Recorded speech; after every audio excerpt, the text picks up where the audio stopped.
हाँ तो बच्चों, आज हम आपके लिए लाए हैं एक विज्ञान का पाठ, जिसमें विज्ञान के पाठ का नाम होगा बल, फोर्स। बल किसको कहते हैं? ताकत को नहीं, बल मीन्स ताकत है। बल की परिभाषा विज्ञान के अंदर कुछ और होती है। क्या होती है कि बल वह बाह्य कारक है, वह बाह्य कारक है जो किसी वस्तु पर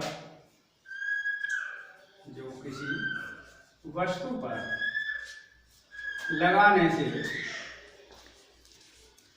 उस वस्तु की स्थिति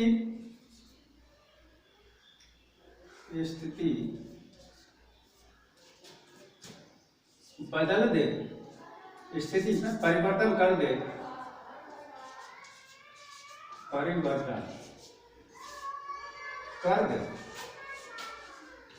अथवा करने का प्रयत्न करे।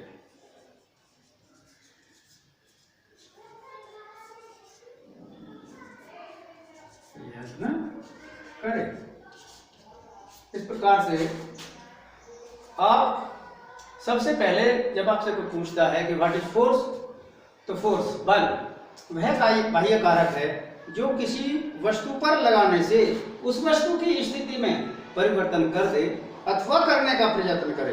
अब ये बल कई प्रकार का होता है। आप जैसे इसी में आप किसी चीज को उठा के ये परिवर्तन कर दिया, चौक का डिब्बा उठा करके, या हम दीवार पर बल लगा रहे हैं तो बल तो लगा रहे हैं, अब दीवार की स्थिति में परिवर्तन नहीं हो रहा, करने का प्रयत्न करते हैं, तो इसी को बल कहते हैं। बल वह बाह्य कारक है जो किसी वस्तु की स्थिति में परिवर्तन कर दे अथवा करने का प्रयत्न करे। अब बल कई प्रकार के होते हैं। बल कई प्रकार के होते हैं। कौन कौन से? इस बल में आपका गुरुत्व बल है, आकर्षण बल है, प्रतिकर्षण बल है, घर्षण बल है, चुंबक बल है, विद्युत बल है। विद्युत के द्वारा लगाए गए बल को विद्युतीय बल कहते हैं, चुंबक के द्वारा लगाए गए बल को चुंबकीय बल कहते हैं। लेकिन एक गुरुत्व बल होता है। गुरुत्व बल किसे कहते हैं? गुरुत्व बल कहते हैं पृथ्वी जिस वस्तु को अपनी ओर खींचती है वह उसका गुरुत्व बल कहलाता है। जितनी बल लगाकर खींचती है वही गुरुत्व बल है। और वस्तु में भार भी गुरुत्व बल के कारण होता है, क्योंकि गुरुत्व बल पृथ्वी का, हम ऊपर कोई चीज फेंकते हैं वो नीचे आ जाती है, वो इसीलिए आ जाती है उस पर एक गुरुत्व बल लग रहा है। अब इससे भी पहले आपको हम बताएंगे, कुछ भैया बताते हैं, पेशीय बल होता है, आकर्षण बल होता है, प्रतिकर्षण बल होता है। ये इन बलों की पहचान कैसे करेंगे? तो जो मांसपेशियों द्वारा लगाया जाता है बल उसको हम कहते हैं पेशीय बल, और जो कोई वस्तु अपनी ओर किसी चीज को आकर्षित करती है उस आकर्षण को बोलते हैं आकर्षण बल। और जब वस्तुएं पास लाने की बजाय वो पास लाते समय दूर भागती है एक दूसरे से, उसको कहते हैं प्रतिकर्षण बल। तो ये बल कई प्रकार के होते हैं। अब इसी में आता है एक घर्षण बल। तो घर्षण बल किसको कहते हैं? बड़ी एक बड़ी सी बात है, घर्षण बल। तो घर्षण बल देखिए बड़ा आसान है समझने के लिए। घर्षण बल जब कोई एक वस्तु दूसरी वस्तु पर सरकाई अथवा लुढ़काई जाती है तो उन दोनों के बीच में एक विरोध उत्पन्न होता है, विरोधी बल लगता है। तो इसी विरोधी बल को हम घर्षण बल कहते हैं। जब कोई वस्तु किसी वस्तु पर सरकाई अथवा लुढ़काई जाती है तो उनके बीच में विरोध उत्पन्न करने वाले बल को ही हम घर्षण बल कहते हैं। अब ये घर्षण बल भी दो प्रकार का होता है। कितना होता है? दो प्रकार का। एक तो होता है लोचनिक घर्षण बल, लोचनिक घर्षण बल, और दूसरा होता है सर्पी घर्षण बल। सर्पी घर्षण बल।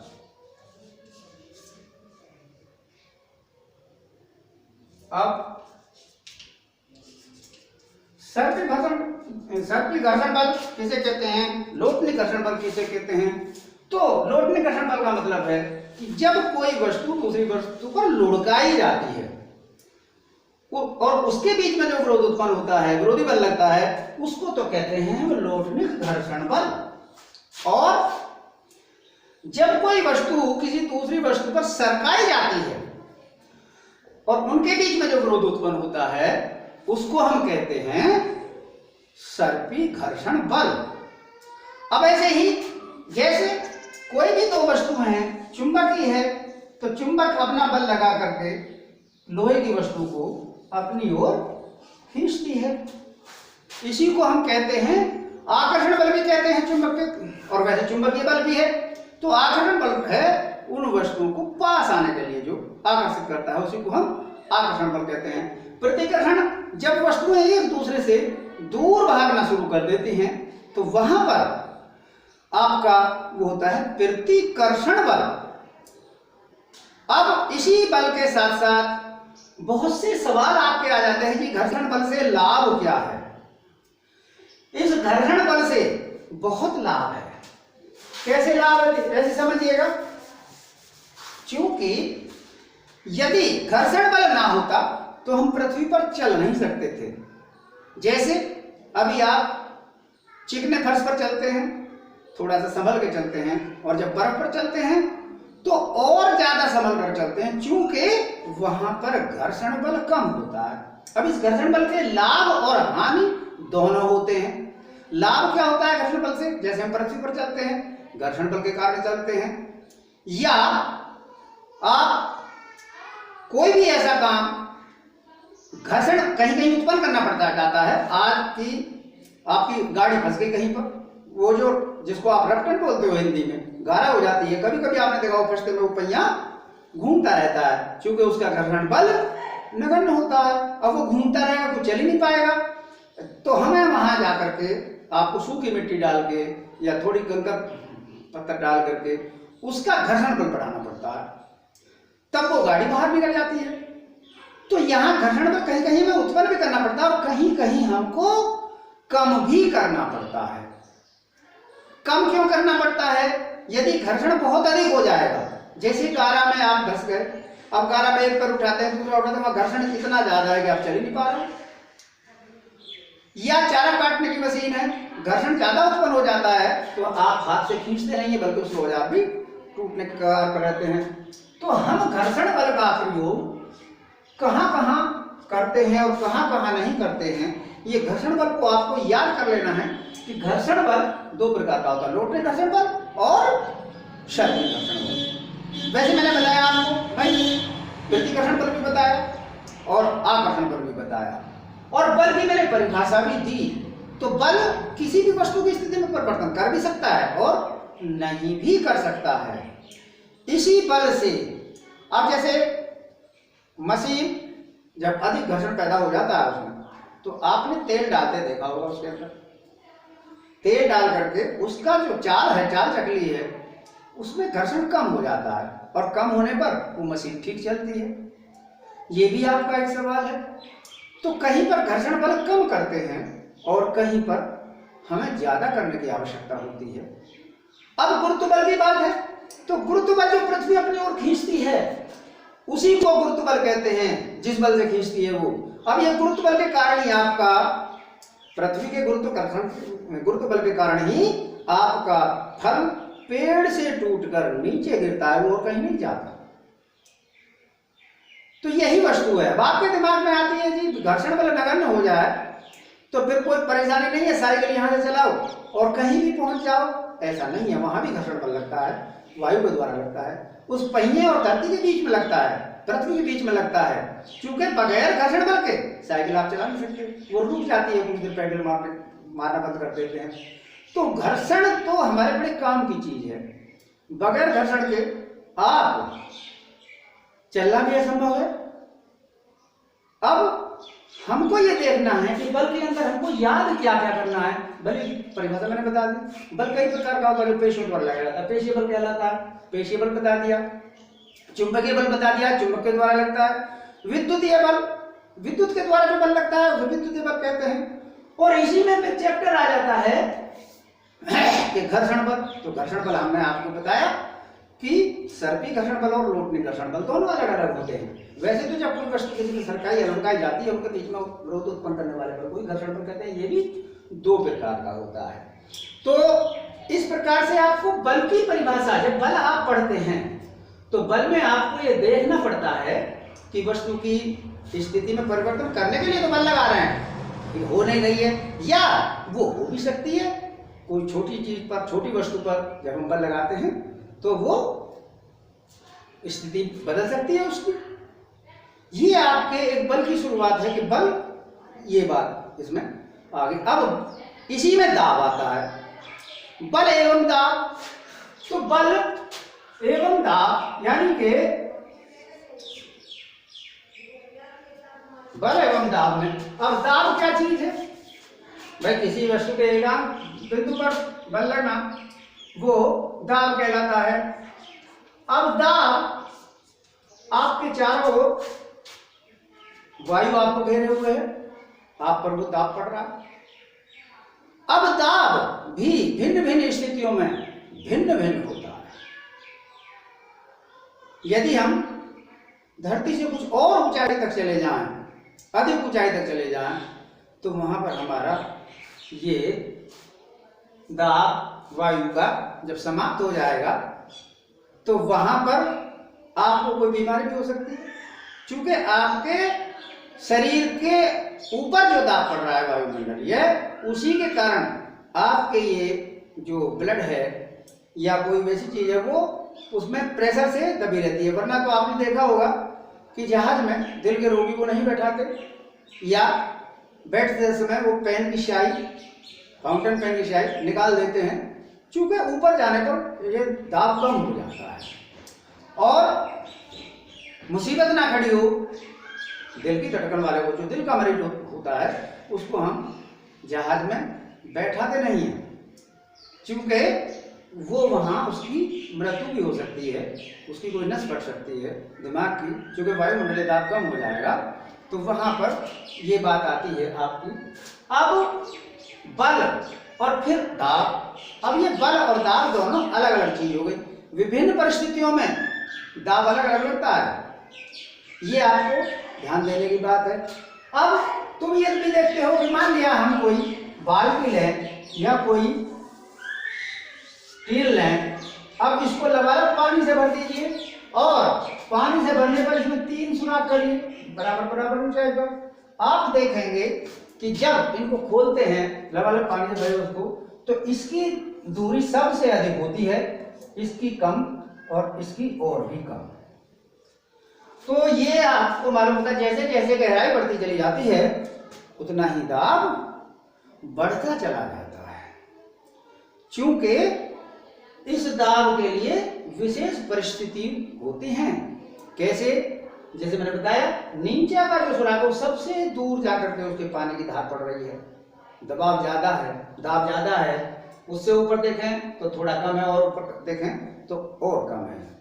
तो ये हमने एक छोटा सा ये सिद्ध किया कि दाब की भी परिस्थिति अलग अलग होती है। एक पैर पर खड़े हो जाएंगे, पृथ्वी पर ज्यादा दबाव पड़ेगा, दोनों पकड़े हैं, पृथ्वी पर कम दबाव पड़ता है।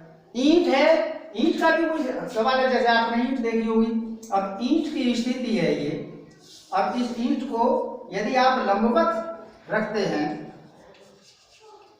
लंबवत रखते हैं तो भार दाब ज्यादा पड़ेगा, अधिक दाब होगा। और यदि हम इसी को इस प्रकार से रखते हैं तो कम दाब होगा, कम दाब होगा। तो ये दाब की परिस्थितियां आ गई अलग अलग। अब हमको इसी के साथ साथ और बहुत से सवाल करने होते हैं, किस प्रकार से ये बल एवं दाब छोटे छोटे बच्चों के लिए। ये मैंने एक छोटी सी वीडियो बनाई है जो बालक एक साथ समझ ले। उसको रटना तो पड़ता ही पड़ता है, लेकिन समझाने की बात है। बहुत से भेद जैसे ताकत को कर देते पर ताकत नहीं, ये तो मीनिंग हो गया या उसका पर्यायवाची हो गया। विज्ञान की परिभाषा में हमने आपको बताया था कि किसी वस्तु पर बल लगाकर उस वस्तु की स्थिति में परिवर्तन करते अथवा करने का प्रयत्न कर रहे, वो बाह्य कार्य बल कहलाता है। अब आपको अपनी किताबों से ये छांटने हैं कुछ क्वेश्चन और मुझे भेजना, मैं उनका जवाब भी दे दूंगा। किस प्रकार से बल का कोई भी आपका दिमाग में आए सवाल या दाब का कोई आए तो आप इसमें कमेंट्स लिख के भेज दीजिए, मैं उसका सुधार कर दूंगा।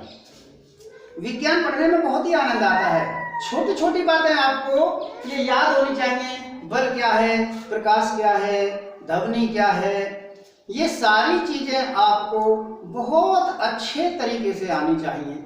अभी जैसे अब देखते हैं आप कि भाई दाब भी पढ़ लिया, बल भी पढ़ लिया, अब प्रकाश के बारे में भी मैंने उसमें बताया था। अब प्रकाश कहां से आता है? सूर्य से। अब सूर्य से प्रकाश आता है तो सूर्य से तो बहुत चीज हमें मिलती है। ऊर्जा का स्रोत सूर्य है हमारा। क्योंकि इस सूर्य की उपस्थिति यदि नहीं है तो ना पौधे भोजन बना पाएंगे अपना, और ना ही हम उस सूर्य से जो ऊर्जा प्राप्त कर रहे थे वो ऊर्जा नहीं मिलेगी, हमें भी दिक्कत हो जाएगी। तो आपको ये देखना है कि सूर्य जो इस पृथ्वी पर ऊर्जा का सबसे बड़ा स्रोत है, वह क्या है? हमारी पृथ्वी से बहुत दूर है और हमको प्रकाश भी देता है, ऊर्जा भी देता है। तो ये बहुत दूर होने के कारण हम चल नहीं पाते। सूर्य में से एक प्रकार की आग का गोला होता है। अब आग का गोला तो जानते हैं आप, वैसे ही जल जाएंगे, लेकिन ये बहुत अधिक दूरी पर है। हम सूर्य को नग्न आंखों से क्यों नहीं देख पाते? उसकी चमक ही इतनी तेज होती है, उसके लिए चश्मा लगाना पड़ता है। अब सबसे पहले छोटे बच्चों को फोर्स के जरिए, उनको इंग्लिश में भी बोलिए फोर्स किसे कहते हैं भाई, what is definition of force, तो वो बल की परिभाषा बताएगा, उसको समझाइए। बल तो वो लगा रहा है। अब इस बल में ही आपके बहुत सारे सवाल हो जाते हैं और उन्हीं सवालों को हम अब लेके चले। आज तुम्हारे छोटे बच्चों की शुरुआत हुई है जो ये कक्षा 2 और 3 के लिए हैं, तो मैंने एक छोटा सा चैप्टर उनके लिए बनाया है, बल और दाब। अब बच्चों को समझ गए हो गया कि बल क्या चीज होती है, दाब क्या चीज होती है। सबसे पहले उसके बारे में जानकारी होना अनिवार्य है, उसकी परिभाषा का होना अनिवार्य है। बल लगा करके तो कार्य किया जाता है किसी भी वस्तु पर, बल लगाकर जब तो कार्य होगा। अब वो बल कितने प्रकार का होता है, कौन सा बल लगा रहे हो, कैसे बल लगा रहे हो, ये मैंने आपको सब बता दिया है। और इसी में आ जाता है फिर कार्य। तो कार्य करना किसको कहते हैं? देखिए विज्ञान की भाषा में कार्य एक अलग है, कार्य एक अलग है। उसको वैसे नहीं कहते कि काम करने के लिए कार्य कह दिया। कार्य देखिएगा वर्क। अब वर्ग, तो वर्ग विज्ञान की भाषा में जब माना जाता है जब हम किसी वस्तु पर बल लगाकर उस वस्तु का स्थान बदल देते हैं, स्थिति में परिवर्तन कर देते हैं, तो तब हमारे कार्य होता है। कार्य बराबर होता है बल गुना बल की दिशा में विस्थापन। कार्य इक्वल टू बल गुना बल की दिशा में विस्थापन।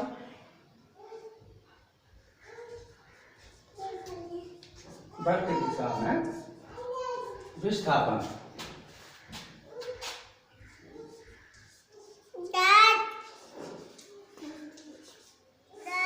ये इसका कार्य का सूत्र होता है।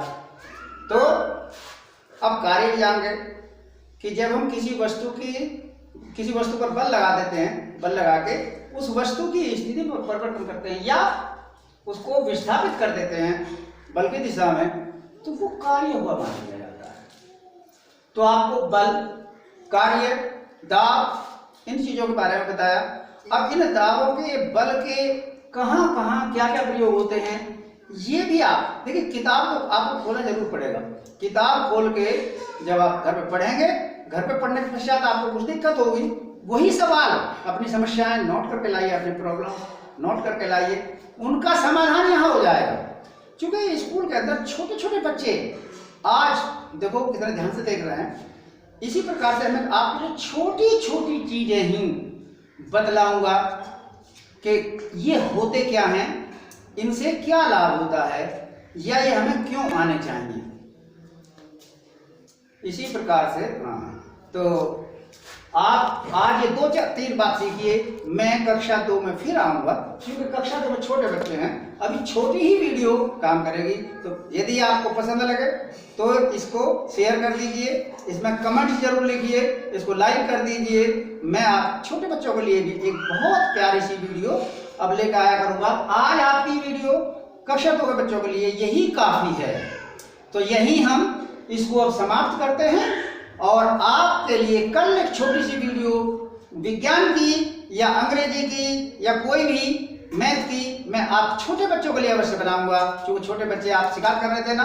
तो आज आपके लिए ये छोटी सी वीडियो मैंने बनाई है, इसको लाइक करें, शेयर करें और कमेंट्स जरूर लिखें इस पर, जिससे मैं आपको और ढेर सारी वीडियो बना के लाऊंगा।